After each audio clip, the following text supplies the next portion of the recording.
Assalamualaikum warahmatullahi wabarakatuh. Perkenalkan, kami dari kelompok 4 ingin mempresentasikan hasil diskusi makalah kami yang berjudul fungsi pengendalian. Sebelumnya, perkenalkan, saya Livna Nur Kadria sebagai moderator dan pembaca kedua, dan di samping saya Arini sebagai pembaca pertama. Untuk saudari Arini, saya persilakan. Terima kasih atas waktu yang diberikan. Saya akan membacakan materi pertama, yaitu pengertian pengendalian atau disebut juga dengan controlling. Pengendalian adalah suatu proses pengaturan aktivitas-aktivitas organisasi secara sistematis agar konsisten dengan ekspektasi yang terdapat dalam rencana, target, dan standar kinerja. Adapun sebagai fungsinya yaitu bertujuan untuk melakukan kontrol atau evaluasi terhadap kinerja organisasi.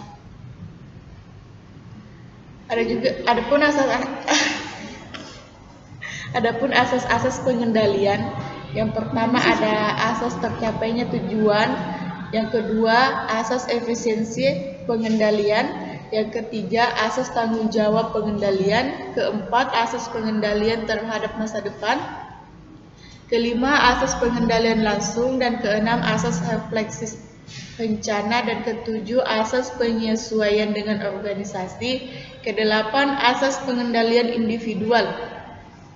Selanjutnya proses dan cara pengendalian. Adapun prosesnya yaitu yang pertama menentukan standar-standar yang akan digunakan dasar pengendalian. Yang kedua, mengukur pelaksanaan atau hasil yang telah dicapai.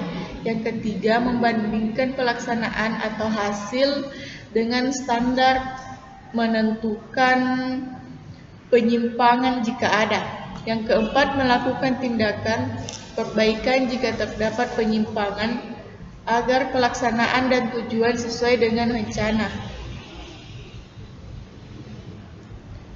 Adapun cara pengendalian, yang pertama pengendalian langsung, yang kedua pengawasan tidak langsung, dan yang ketiga pengawasan berdasarkan pengecualian.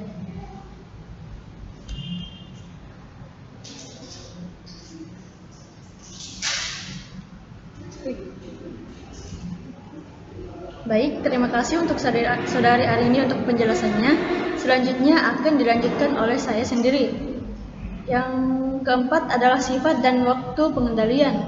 Yang sifat dan waktu pengendalian dibedakan atas preventive control, repressive control, pengendalian mendadak, dan pengamatan melekat dan pengendalian berkala. Preventive control adalah pengendalian yang dilakukan sebelum kegiatan untuk menghindari terjadinya penyimpangan-penyimpangan dalam pelaksanaannya.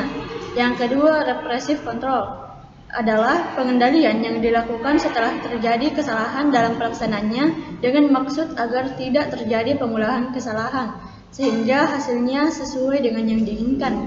Yang ketiga adalah pengendalian mendadak, yang dimana pengawasan yang dilakukan secara mendadak untuk mengetahui apa pelaksanaan atau peraturan-peraturan yang ada dilaksanakan atau tidak dilaksanakan dengan baik. Yang keempat, pengamatan melekat adalah pengawasan atau pengendalian yang dilakukan secara integratif mulai dari sebelum, pada saat, dan sesudah kegiatan dilakukan. Yang kelima, pengendalian berkala, yaitu pengendalian yang dilakukan secara berkala, misalnya per bulan, per semester, dan lain-lain. Materi selanjutnya adalah macam-macam pengendalian. Macam-macam pengendalian yang efektif memerlukan informasi mengenai standar kinerja dan kinerja aktual serta tindakan yang diambil untuk mengoreksi segala penyimpangan. Adapun macam-macam pengendalian adalah yang pertama, internal control adalah pengendalian yang dilakukan seorang atasan kepada bawahannya. Yang kedua, formal control, yaitu pemeriksaan yang dilakukan oleh instansi atau pejabat resmi dan dapat dilakukan secara intern maupun ekstern. Yang ketiga adalah external control, adalah pemeriksaan yang dilakukan oleh instansi atau pejabat resmi dan dapat dilakukan secara intern maupun ekstern. Yang keempat adalah informal control, yaitu penilaian yang dilakukan oleh masyarakat atas konsumen baik secara langsung maupun tidak langsung. Dan yang terakhir, alat-alat pengendalian. Alat-alat pengendalian dapat dipergunakan oleh suatu perusahaan atau organisasi, yaitu yang pertama budget atau anggaran. Budget adalah suatu ikhtisar hasil yang akan diharapkan dari pengeluaran yang disediakan untuk mencapai hasil tersebut. Pengendalian budget dapat diketahui apakah hasil yang diharapkan dan penerimaan atau pengeluaran itu sesuai dengan yang diinginkan atau tidak. Yang kedua adalah non-budget atau non-anggaran. Alat pengendalian non-budget yaitu yang pertama personal observation, yaitu pengawasan langsung secara pribadi oleh pemimpin perusahaan terhadap para bawahan yang sedang bekerja. Yang kedua report atau laporan. Laporan yang dibuat oleh para manajer bawahan, misalnya manajer produksi, manajer pemasaran membuat laporan-laporan pemasaran. Yang ketiga financial statement, yaitu daftar laporan keuangan yang biasanya terdiri dari balance sheet dan income statement atau neraca dan daftar rugi. Yang keempat, statistik yang merupakan pengumpulan data, informasi, dan kejadian yang telah berlalu. Yang kelima adalah break even point atau titik pulang pokok, yaitu suatu titik atau keadaan ketika total penjumlahan tertentu tidak mendapat laba maupun rugi. Jadi jumlah biaya sama dengan jumlah penjumlahan.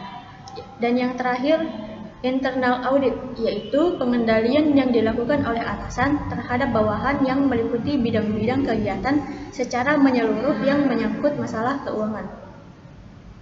Baik, itulah dari hasil materi yang kami berdua bawakan. Selanjutnya kesimpulan dari materi kami yaitu pengendalian adalah bagaimana pimpinan organisasi mengendalikan bawahannya agar bawahan tidak melakukan kesalahan atau penyimpangan dalam pelaksanaan tugasnya.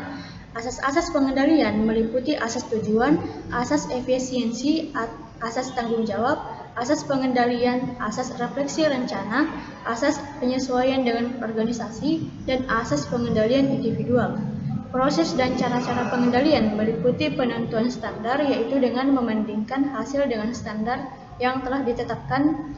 Cara-cara pengendalian yaitu dengan pengawasan langsung maupun tidak langsung. Sifat dan waktu pengendalian meliputi preventive control dan repressive control. Macam-macam pengendalian meliputi pengendalian intern, pengendalian ekstern, pengendalian resmi, dan pengendalian konsumen.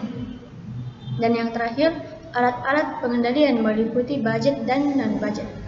Baiklah, itu saja dari hasil presentasi kami hari ini. Saya tutup. Assalamualaikum warahmatullahi wabarakatuh.